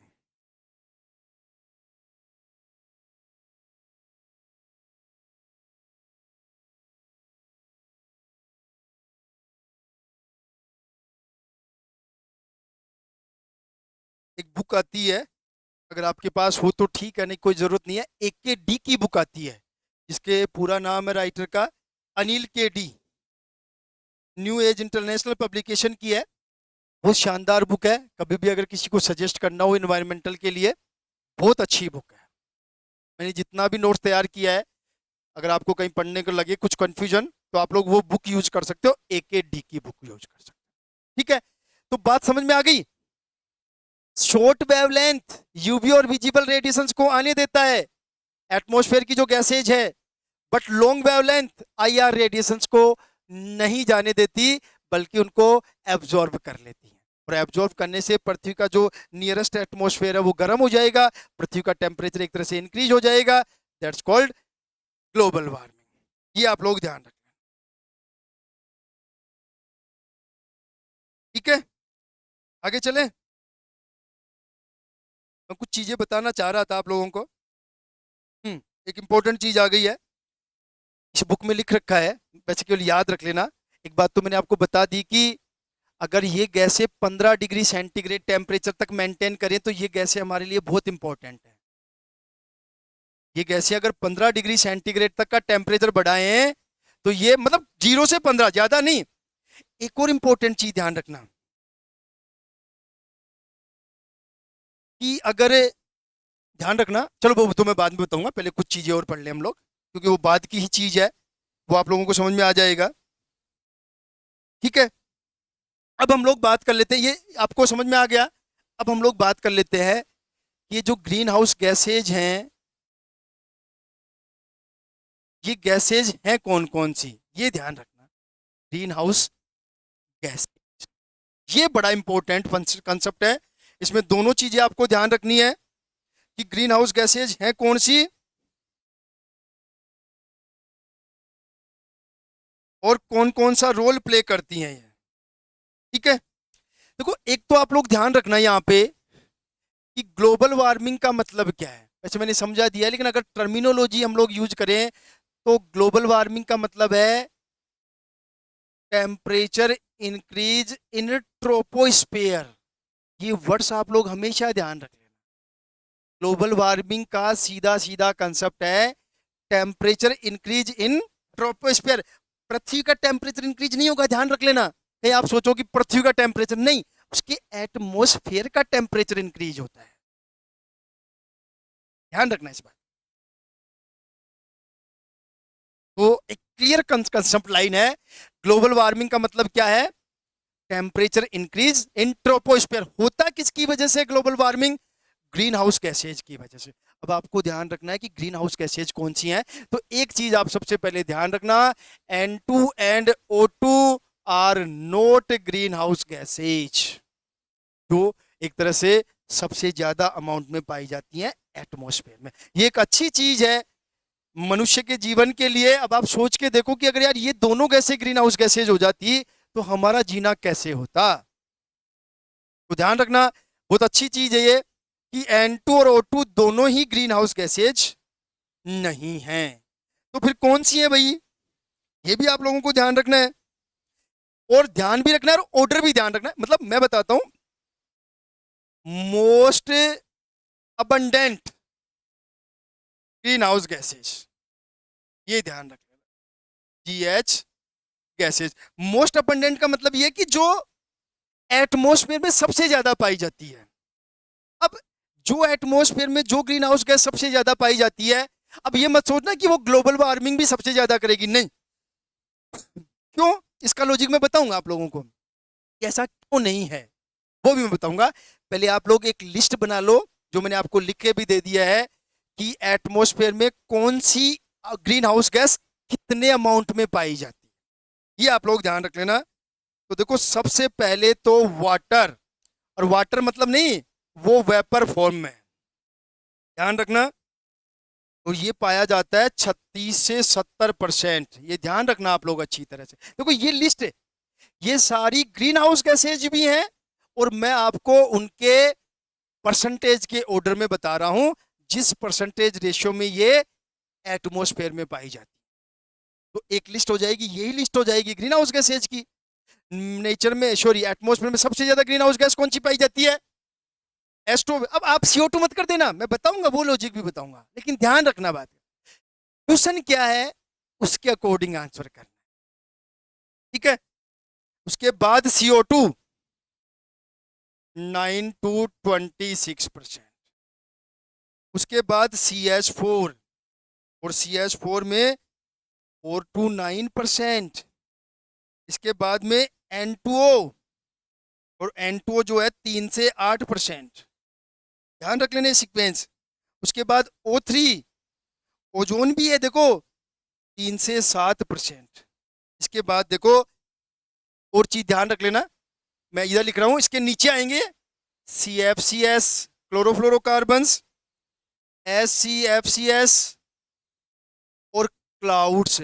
बादल भी ग्लोबल वार्मिंग का काम करते हैं, तो ध्यान रखना।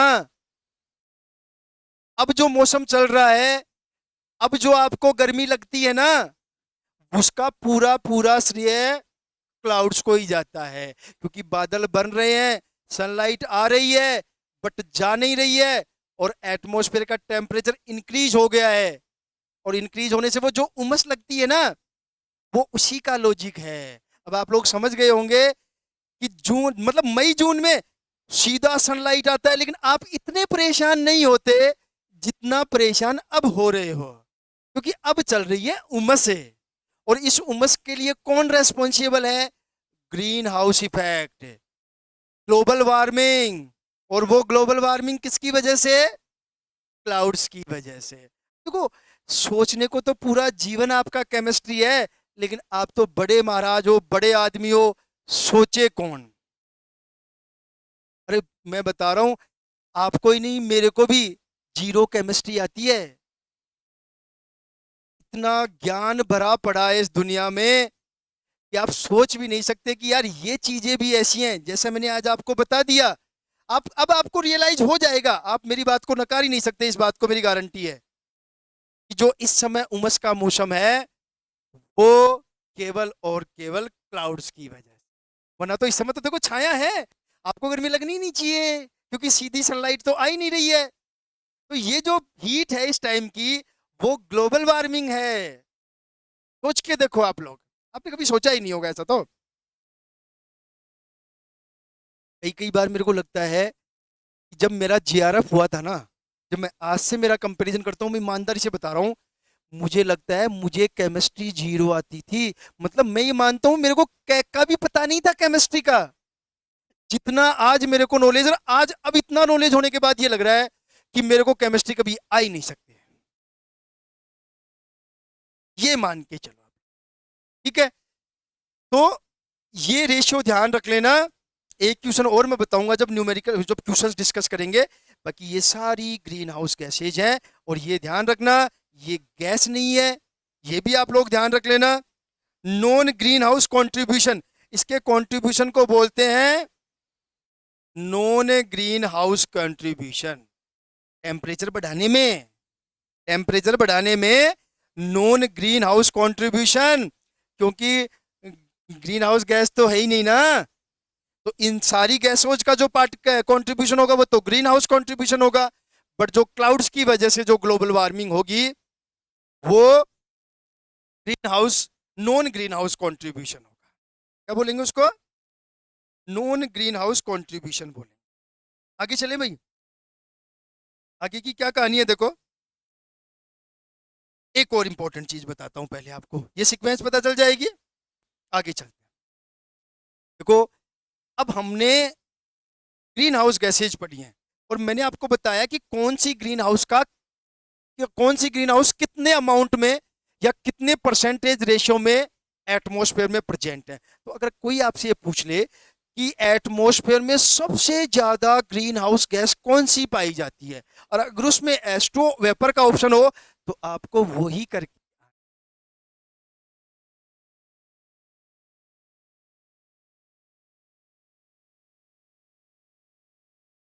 ठीक है, उसके बाद आपको कार्बन डाइऑक्साइड करके आना है। ध्यान रख लेना इस बात का, कई बार क्वेश्चन भी पूछा है, बच्चे 100% गलत करके आए हैं, CO2 करके आए हैं, नहीं, S2। ठीक है, अब इस पहलू को हम लोग समझ लेते हैं। देखो एक वर्ड है relative contribution, relative, relative, relative contribution of green house gases in global warming. देखो ये भी बड़ी इंपॉर्टेंट कंसेप्ट है, इन green house gases in global warming. कि सबसे ज्यादा ग्लोबल वार्मिंग जो है, वैश्विक तापन जो है, वो कौन सी गैस की वजह से हो रहा है। तो ये अलग ऑर्डर है, और इसका देख लेना आप लोग। इसमें पहले नंबर पे आता है CO2, जो लगभग 50% ग्लोबल वार्मिंग के लिए रेस्पॉन्सिबल है। इसके बाद आता है CH4, जो लगभग 19% ग्लोबल वार्मिंग के लिए रेस्पॉन्सिबल है।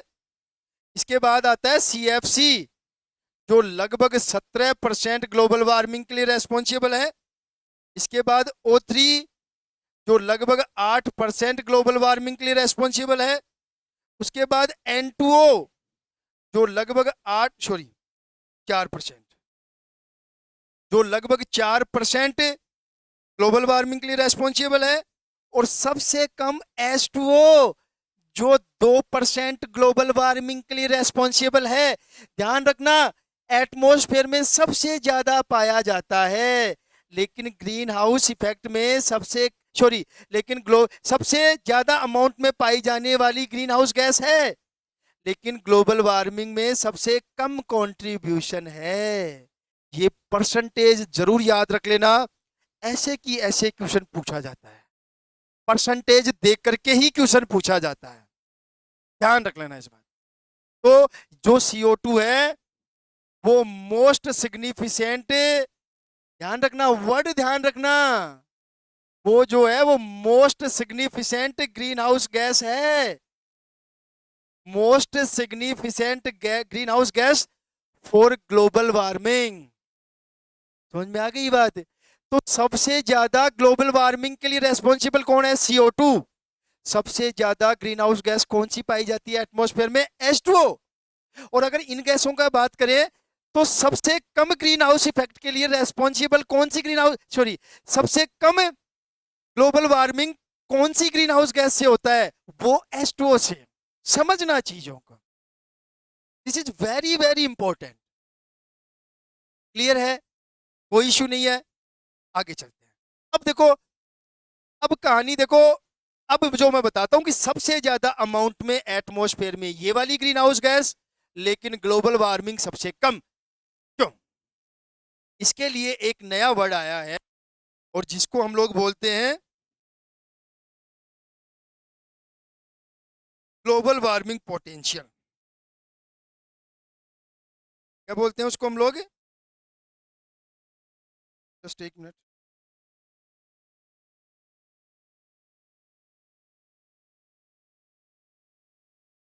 ग्लोबल वार्मिंग पोटेंशियल, ठीक है, ग्लोबल वार्मिंग पोटेंशियल। और वहां पे ओजोन डिप्लेनेशन पोटेंशियल था, यहाँ ग्लोबल वार्मिंग पोटेंशियल है। अब देखो ग्लोबल वार्मिंग पोटेंशियल क्या होता है, आप लोग समझना इस चीज को। देखो मैं बताता हूं ग्लोबल वार्मिंग पोटेंशियल क्या है।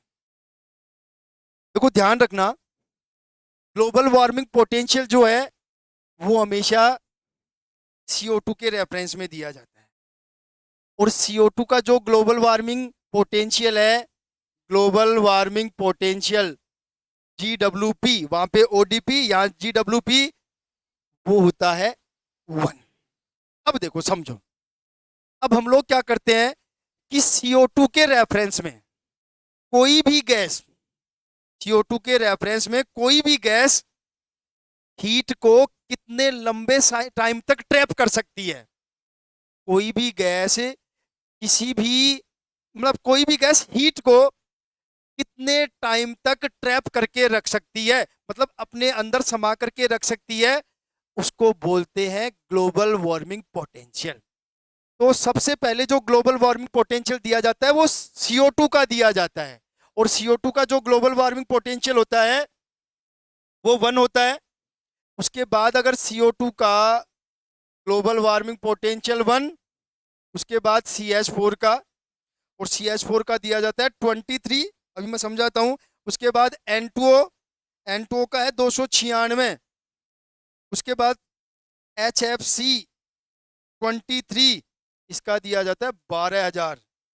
और SF6 इसका दिया जाता है लगभग 22,200। देखो इसका मतलब ये है, ये जो SF6 है वो कार्बन डाइऑक्साइड के कंपैरिजन में इतना गुना ज्यादा टाइम तक हीट को स्टोर करके रख सकता है। क्योंकि एक्चुअल में होता क्या है कि जो CO2 है वो तो बेसिकली कंज्यूम हो जाती है, किसी भी काम में कंज्यूम हो जाती है, तो वो कंज्यूम ही हो जाएगी तो कहीं का स्टोर करेगी भाई। और ये बाकी के ये ऐसे हैं कि ये कंज्यूम नहीं होते हैं, और कंज्यूम नहीं होंगे तो एटमॉस्फेयर में बने रहेंगे, और बने रहेंगे तो हीट को भी ट्रैप करके रखेंगे। आ गई बात समझ में? तो इसको बोलते हैं ग्लोबल वार्मिंग पोटेंशियल। देखो क्वेश्चन यहां से आपको 100% इस पूरी क्लास से बाहर नहीं जाएगा, जो एक क्वेश्चन आएगा, और इसी एग्जाम में नहीं, आप कोई भी एग्जाम्पल दे लो, एग्जाम दे लो, इन तीनों टॉपिक में इस क्लास से बाहर क्वेश्चन नहीं जा सकता। जो आपने सोचा भी नहीं है वो मैंने आप लोगों को बताया इस क्लास के बारे में। आपने कभी पढ़ा भी नहीं होगा और सोचा भी नहीं होगा कि इतना भी पढ़ना होता है ओजोन डिप्लेशन ग्लोबल वार्मिंग में। क्लियर है? तो ग्लोबल वार्मिंग पोटेंशियल क्या है वो आप लोग ध्यान रख लेना, मैंने बता दिया है।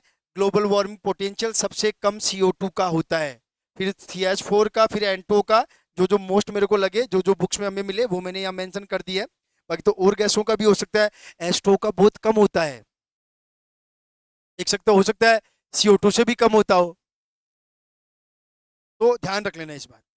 तो ग्लोबल वार्मिंग पोटेंशियल हो गया है, और इस चीजों का रेफरेंस जो मैंने अभी लिखा था, ये 50% वाला कंसेप्ट, ये सारा ये AKD की बुक में दे रखा है, ऐसे की ऐसे आप लोग देख लेना अगर आपको कहीं से मिले तो। बाकी मैंने सारा कुछ करवा दिया है। अब कुछ चीजें जो है वो आप लोग ध्यान रख लेना, बाकी मैक्सिमम मैंने करवा दिया है।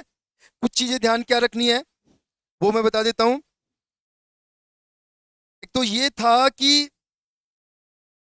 इंपॉर्टेंट चीजें जो थी, एक तो लगभग 0.3% कार्बन डाइऑक्साइड जो है वो एटमॉस्फेयर में पाई जाती है, और ये बड़ी इंपॉर्टेंट है, इसका पाया जाना बहुत इंपॉर्टेंट है, क्योंकि ये एटमॉस्फेयर के टेम्परेचर को मेंटेन रखने में बहुत इंपॉर्टेंट रोल प्ले करता है। एक दूसरी इंपॉर्टेंट चीज ये है कि अगर आपसे कोई ये पूछ ले कि अगर हमारे एटमॉस्फेयर में CO2 नहीं होती तो क्या होता, अगर हमारे एटमॉस्फेयर में CO2 नहीं होती तो क्या होता, तो ध्यान रखना, अगर CO2 नहीं होती तो एटमॉस्फेयर का टेम्परेचर बहुत कम हो जाता, और जो मून है हमारा, चंद्रमा है, उस चंद्रमा की तरह हमारी अर्थ भी बिल्कुल कूल हो जाती, ठंडी हो जाती। ये सबसे बड़ा लॉजिक है। अगर आपसे कोई ये पूछ ले कि एटमॉस्फेयर में CO2 नहीं होती तो क्या होता, तो ध्यान रखना, हमारी अर्थ भी चंद्रमा की तरह बिल्कुल ठंडी होती। आपने पढ़ा होगा कहानियों में, कविताओं में, चंद्रमा को बड़ी ठंडा माना जाता है, वो एक्चुअल में ठंडा है। जो जो साइंटिस्ट बताते हैं, जो न्यूज आती है, उसके बेसिस पे हम लोग बता रहे हैं। अब हम लोग को जाके तो देखते नहीं है कि चंद्रमा ठंडा है कि नहीं है, जितना हमने पढ़ा है उसी के बेसिस पे बता रहा हूँ कि चंद्रमा बड़ा कूल है, ठंडा है, क्योंकि वहां पे CO2 नहीं है, और CO2 नहीं होने की वजह से वहां का टेम्परेचर बड़ा कम है। तो यहां भी वही कहानी होती, हमारी पृथ्वी भी चंद्रमा की तरह ठंडी होती अगर एटमॉस्फेयर में CO2 ना होती। बात समझ में आ गई? चलो, और कुछ इंपॉर्टेंट चीजें एक चीज और है कि ग्लोबल वार्मिंग का इफेक्ट क्या होगा। तो ग्लोबल वार्मिंग से क्या होगा कि ग्लेशियर्स पिघल जाएंगे, फसलों को तो नुकसान हो ही रहा है, आज हम लोग भुगत ही रहे हैं गर्मी, उमस। इसके अलावा जो ग्लेशियर पिघलेंगे तो जो समुद्र हैं, जो सी हैं, उनका लेवल बढ़ जाएगा। तो जो कोस्टल एरियाज हैं, जैसे चेन्नई, गोवा, उधर जैसे बहुत सारे कंट्रीज हैं, जैसे हम उत्तरी अमेरिका की बात करें तो कनाडा वगैरह हैं, जो नॉर्थ पोल पे हैं। नॉर्थ पोल वाली जो कंट्रीज हैं वो समुद्र लेवल से काफी नीचे तो नहीं कहूंगा, लेकिन समुद्र लेवल पे है, मतलब समुद्र लेवल से उनकी ऊंचाई काफी कम है। ये सब तो खैर वैसे ज्योग्राफी की बातें हैं, लेकिन मैं फिर भी थोड़ा सा बता देता हूँ। तो उनके उनके डूबने का खतरा ज्यादा है, जो नॉर्थ पोल वाले कंट्रीज हैं। ठीक है, एक चीज और, जैसा अभी कोले लेक्चर में एक एग्जाम में पूछ लिया था, तो आप केवल ध्यान रख लेना। देखो, किसी भी चीज की या किसी भी वस्तु के दो तरह के, दो दो क्राइटेरिया होते हैं। एक उसका सोर्स होता है और एक उसका सिंक होता है। मतलब सोर्स जहां से वो क्रिएट होती है, और सिंक जहां पे वो रहती है, उसका होम, या जहां पे वो एडजस्ट होती है, या जहां पे वो डिकम्पोज होती है, जहां पे वो यूज होती है। तो ध्यान रखना, CO2 का सोर्स तो आपको पता ही है, हमारा तो रेस्पायरेशन।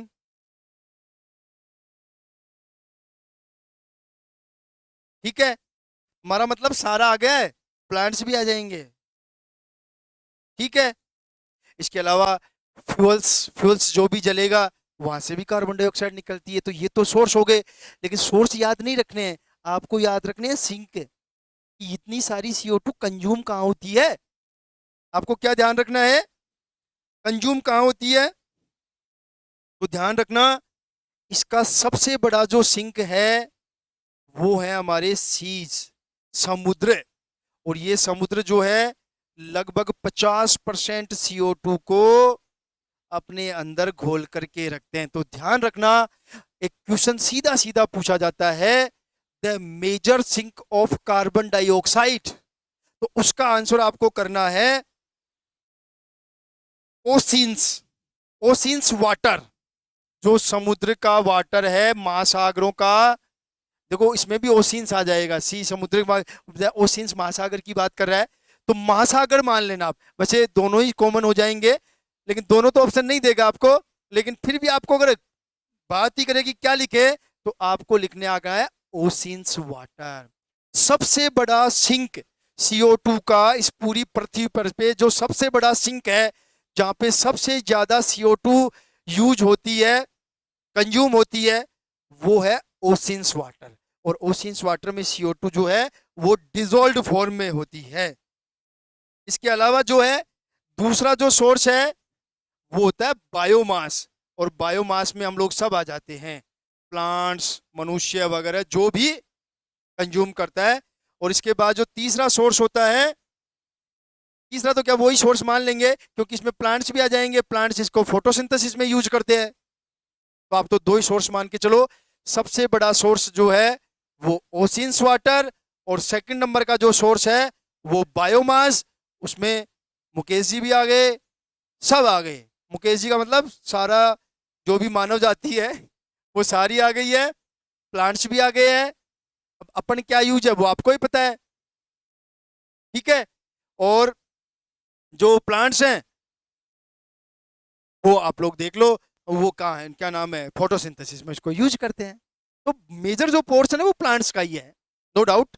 क्योंकि वो अब हम लोग तो बोल देते हैं बायोमास तो अपने अंदर भी है, बाकी हमारे लिए इसका यूज जो वो है वो मिनिमम है, कोई कंजप्शन नहीं है हमारी बॉडी में देखा जाए तो वैसे, बल्कि हम तो जनरेट ही करते हैं।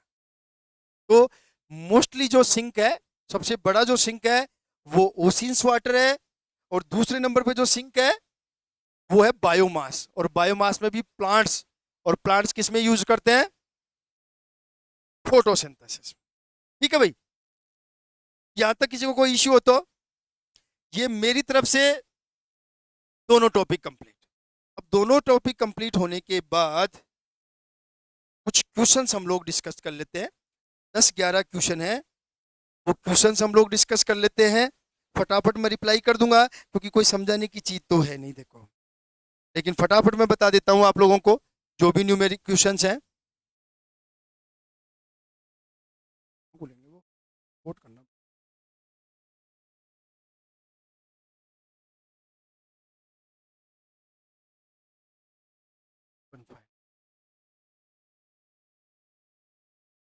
कुछ क्वेश्चंस लिखे थे मैंने।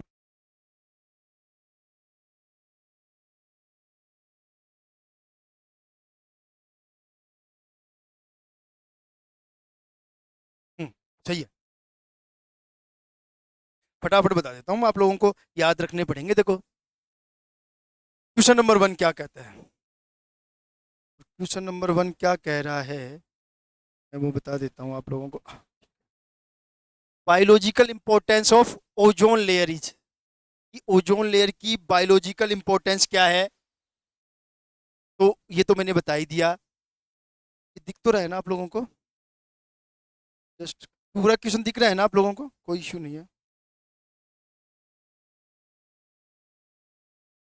एक मिनट अगर कुछ हो पाए तो।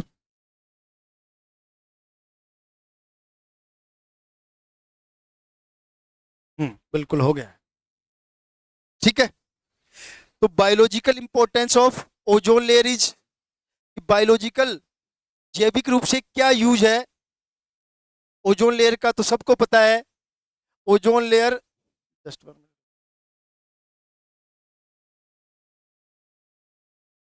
सबको पता है, ozone layer stops ultraviolet rays, ये मैंने पहले ही बता दिया, याद रख लेना। Who discovered the ozone layer, ozone layer की खोज किसने की, तो ये आप लोग ध्यान रख लेना, हेनरी बुशोन एंड चार्ल्स फेबरे। बड़े इंपॉर्टेंट क्वेश्चन है, 8-10 क्वेश्चन है, हो सकता है इनमें से ही कोई क्वेश्चन मिल जाए आप लोगों को, ठीक है। क्वेश्चन नंबर 3 दिख रहा है आप लोगों को, कोई इशू नहीं है, छेड़ने की जरूरत नहीं है। Ozone can be destroyed by the following free radicals, इनमें से ओजोन जो है उसका डिस्ट्रक्शन कौन से फ्री रेडिकल से होगा, तो देखो मैंने पहले ही बता दिया, मोस्ट इंपॉर्टेंट केवल chlorine free radical, OS free radical का कोई रोल नहीं है यहाँ पे, और नाइट्रिक ऑक्साइड। अब देखो लेकिन मैं अभी आंसर जो बता रहा हूं मेरे अकॉर्डिंग बता रहा हूं मैं, ठीक है। मैक्सिमम डिस्ट्रक्शन भी यही करेगा, लेकिन ध्यान रखना एक जनरल कंसेप्ट होता है कि कोई भी फ्री रेडिकल, चाहे वो OH फ्री रेडिकल हो चाहे NO फ्री रेडिकल हो, ये सब ओजोन का डिप्लेनेशन कर सकते हैं। तो ध्यान रखना, इसका जो आंसर आपको करके आना है वो आपको करना है ऑल ऑफ दीज। केवल ये मत करिए ना, देखो मैं आपको फिर कह रहा हूं, क्वेश्चन को जरूर पढ़ना आप लोग। किसी भी क्वेश्चन का आंसर करने से पहले आप क्वेश्चन को जरूर पढ़ लेना, ठीक है। तो इसका ये आंसर आएगा ऑल ऑफ दिस। आगे चलते हैं।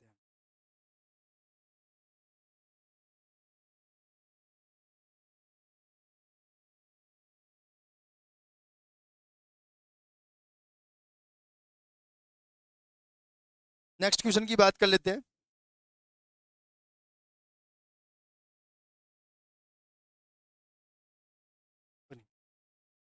The gas emitted by supersonic jet planes that slowly depletes the concentration of ozone layer। तो मैंने आपको पहले ही बता दिया था, मैंने कहा था कि जो नाइट्रोजन के ऑक्साइड्स हैं वो सारे भी ओजोन का डिप्लेनेशन करते हैं। तो ये क्वेश्चंस आपको ध्यान रखने, इनमें समझाने लायक कोई चीज है नहीं, जहां जरूरत होगी मैं बता दूंगा। क्वेश्चन नंबर 5 देखो क्या है। Question number 5, which sequence for green house gases in based of GWP global warming potential. अभी मैंने बताया था कि कौन सी गैस का ग्लोबल वार्मिंग पोटेंशियल ज्यादा होगा, किसका कम होगा, ये सारा आपको ध्यान रखना है, ठीक है।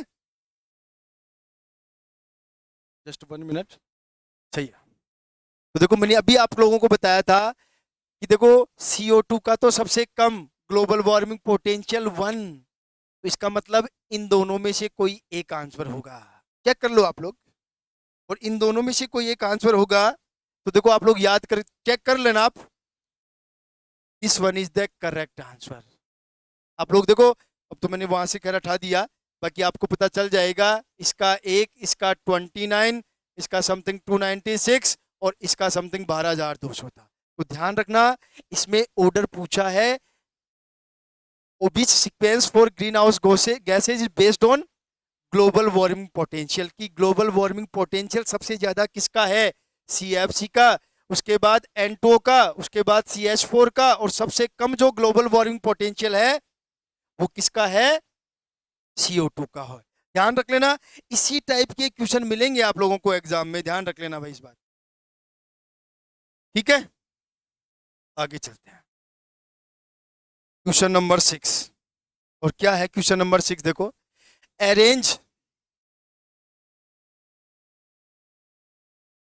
CFC, CH4, N2O and CO2 in decreasing order according to their contribution in greenhouse gases। देखो ये भी आप लोगों को समझना है, अकॉर्डिंग टू कंट्रीब्यूशन।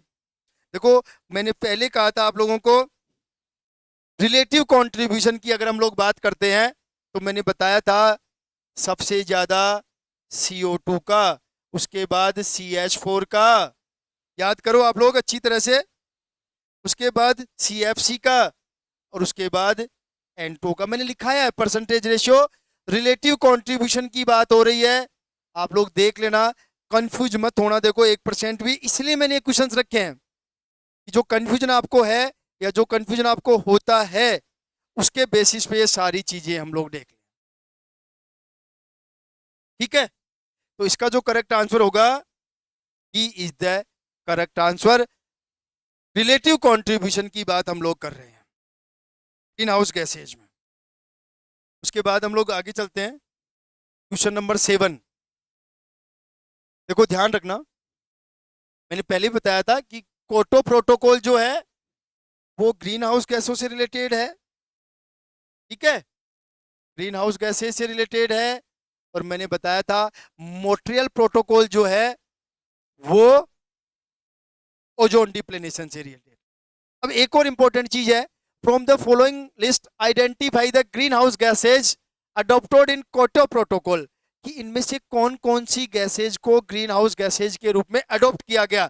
तो ध्यान रखना ये 6 गैसें हैं, ध्यान रखना 6 गैसेज, 6 गैसेज को as a greenhouse gases consider किया गया था क्योटो प्रोटोकॉल में, ध्यान रख लेना। और क्योटो जो है सबको ही पता है जापान में है, तो ध्यान रख लेना।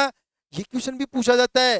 अब इसमें एंटो वगैरह नहीं है तो ध्यान रखना, सॉरी एंटो तो है और नहीं है, जैसे carbon dioxide, methane, nitrous oxide, hydrofluorocarbons, perfluorocarbons और सल्फर हेक्साफ्लोराइड, इन सारी गैसेज को as a greenhouse gas consider किया गया है क्योटो प्रोटोकॉल में। केवल 6 ही गैसें कंसीडर की गई है क्योटो प्रोटोकॉल के अकॉर्डिंग, जो 1987 में शायद हुआ था क्योटो में। ठीक है, आगे चलते हैं। Carbon dioxide is called green house gas because, ये बड़ा इंपॉर्टेंट है, देखो समझना आप लोग। Carbon dioxide is called green house gas because it emits light, कोई मतलब नहीं है। इट ट्रैप्स, देखो it traps infrared radiations, it traps ultraviolet, trap करती नहीं है, अल्ट्रावायलेट तो आ जाती है उससे होकर के। इट इवॉल्व फोटोसिंथेसिस का कोई मतलब ही नहीं है। ये बड़ा इंपॉर्टेंट कंसेप्ट है। जो ग्रीन हाउस इफेक्ट है या जो ग्लोबल वार्मिंग है, उसमें जो ग्रीन हाउस गैसेज है वो कौन सी रेडिएशंस को ट्रैप करती हैं, एब्जॉर्ब करती हैं? Infrared, IR। आगे चलते हैं, नेक्स्ट क्वेश्चन है ग्रीन हाउस गैसेज इंक्लूड्स। तो देखो इसमें तो कोई दिक्कत ही नहीं है। देखो ये थोड़ा ये देख लेना, ये CSC है क्या? एक मिनट देखना, शायद ये गलत टाइप हो गया, क्योंकि यहाँ पे CFC आना चाहिए 9 नंबर में। हाँ CFC आएगा, क्योंकि यही आंसर है वैसे इसका। तो देखो यहाँ से देखो O2 और N2 तो है नहीं, तो ये तो गलत, ये भी गलत और ये भी गलत, ये वाला आंसर ही सही है, क्योंकि मैंने स्टार्टिंग में ही कह दिया था O2 N2 are not greenhouse gases. ये बड़ा इंपॉर्टेंट है। ठीक है, नेक्स्ट क्वेश्चन की बात करते हैं। Global warming can be controlled, तो सीधा सा ध्यान रख लेना। देखो रिड्यूसिंग डिफोरेस्टेशन, मतलब वनों की कटाई को हम लोग रोकें। क्वेश्चन नंबर 10, वनों की कटाई को हम लोग, global warming can be controlled. तो देखो reducing deforestation, cutting down of fossil fuels. देखो रिड्यूसिंग मतलब वनों की कटाई कम कर दें, और cutting down use of fossil fuel, जो हमारा फॉसिल फ्यूल्स होता है उसका, उसकी कटिंग भी हम लोग कम कर दें। रिड्यूस ये तो हो ही नहीं सकता, देखो ये भी नहीं हो सकता, क्योंकि CO2 नहीं बढ़नी चाहिए, और CO2 नहीं बढ़नी चाहिए तो वन जितने ज्यादा होंगे CO2 उतनी ज्यादा कंज्यूम हो जाएगी। ये थोड़ा सा ध्यान रख लेना। इंक्रीजिंग डिफोरेस्टेशन, देखो डिफोरेस्टेशन वाला तो कंसेप्ट ही नहीं है, ध्यान रख लेना। इसका मतलब first is the correct answer. आगे चलते हैं।